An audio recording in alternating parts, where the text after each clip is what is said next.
guys? I'm Drew Pizzulo, and welcome to this edition of Watch Out. I'm your host today, and today's topic is going to be the brand of Grand Seiko. Now, I've been asked this plenty of times, why am I not a fan of Grand Seiko?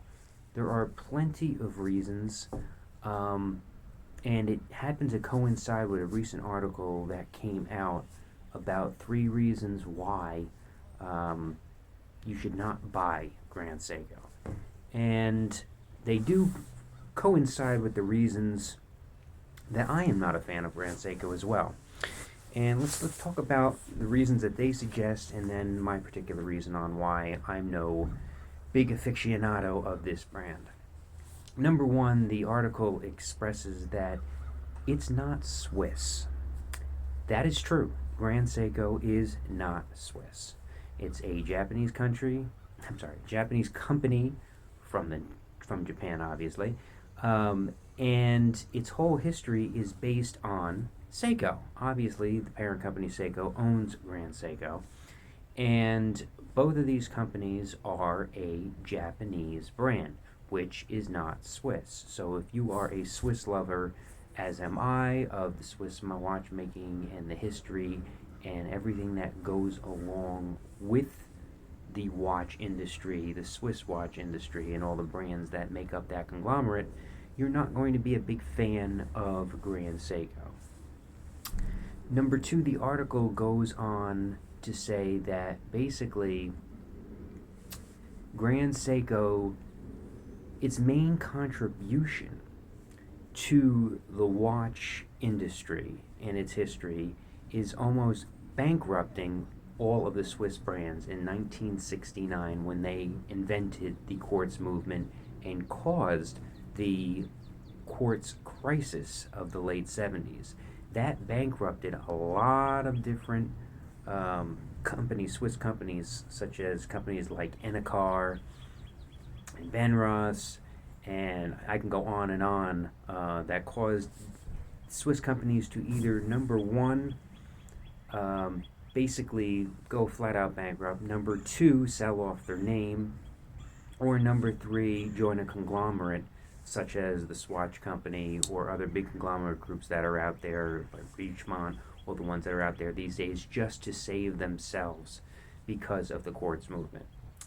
And that is Seiko's biggest claim to fame when it comes to watches, is creating the quartz movement and the crisis that ensued. Now, obviously, technology and progression and everything else that goes along with time, evolution, adapt or die, that type of theory does apply here.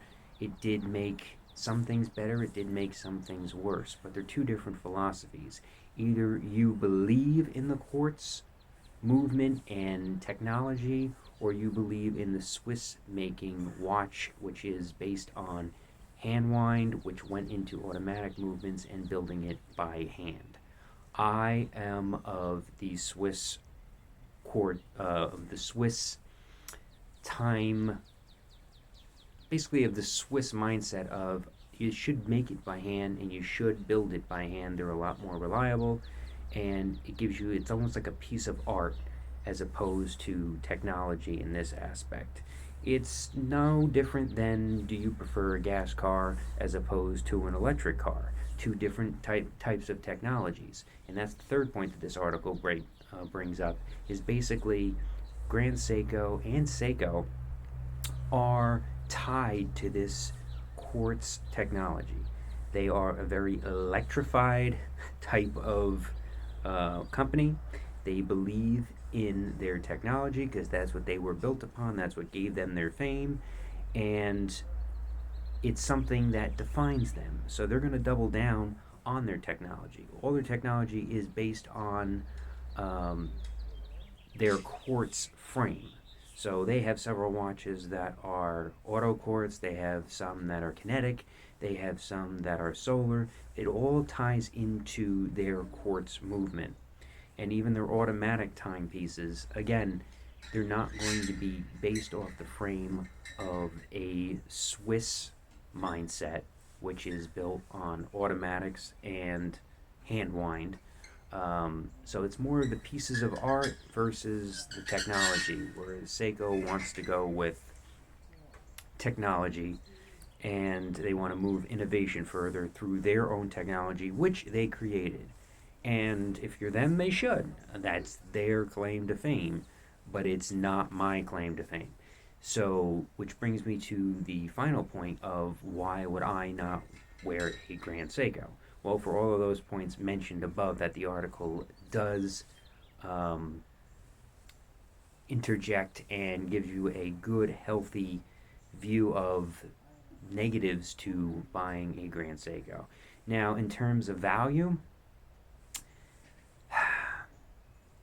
they hold their value.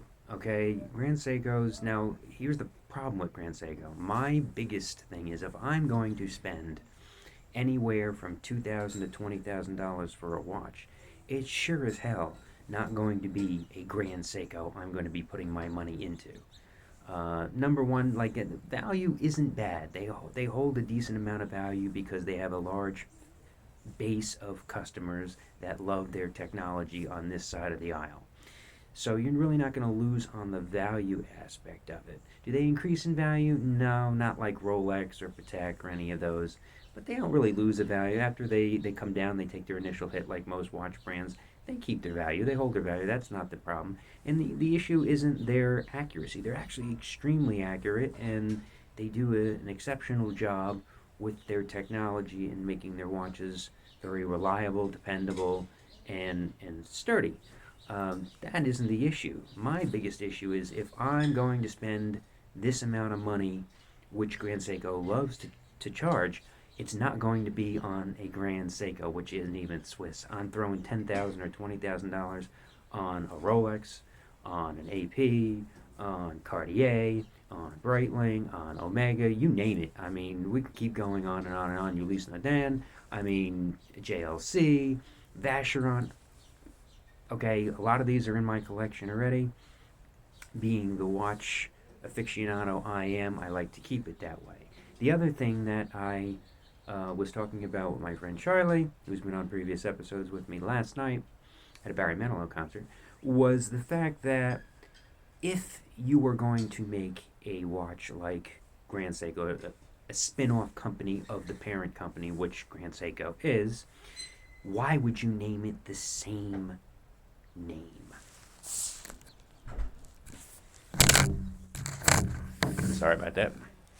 In all honesty, why would you name it the same name as the parent company? First off, when you have something like Toyota, that's the parent company of their upper echelon brand, which is Lexus. You create a brand new image, you create a brand new persona for a luxury item that you want to sell, and you give it its own history. Everybody knows who Seiko is. Everybody knows Seiko is a $50 to $200 watch. That's the Japan version of Timex. It's reliable, it's durable, sometimes looks pretty decent, but it's just meant to kick around and tell time and last a long time. There's nothing wrong with that. But then when you add the word grand and you put the same Seiko name with the same Seiko type of design and you try to sell it all of a sudden for $2,000 to $20,000, it creates a whole different persona. So honestly, when you're talking about a different brand under a parent company and you give it the same name, how do people expect to have a different image of it? I mean, it's a Seiko at the end of the day. It's owned by the parent company of Seiko. It may be a different division. It may have a different name when you put Grand in front of it, but it's not like you name the company Elixir or something grand or unique that was, thought up, that gives it its own name to try to compete with the Swiss brands that already have that name and already have that history and already have that clientele. This is something that was done very different. It was done off its main parent company, and yeah, their reputation is pretty good, but they're not going to get people like me who want, number one, a Swiss product. Number two, they want something that holds its value. to the degree I wanted to hold its value, and number three, that has the reputation and history of something that I'm proud to wear on my wrist. Not something that almost killed the whole industry altogether. And that's what Seiko reminds a lot of people of, especially in the Swiss world. Coming from, it's like the right side and the left side, whether you're a Republican or a Democrat. That's kind of what it feels like here. Either, you're a big fan of the Japanese movement, or you're not a big fan of the Japanese movement, you're a big fan of the Swiss movement. All the other countries really don't have a play in this game, whether in the Germany or China or the U.S. They're all secondary. Two big boys are Swiss number one and Japanese number two, and obviously Seiko wants to stay on top. So again, thank you everybody for joining us today. I look forward to the next episode, which will be in May. We will have a watch review of the new Ball World Timer that is out. And please like, subscribe, send your thoughts and opinions along as well at the bottom of this episode. So again, I look forward to seeing you next time on the next episode of Watch Out.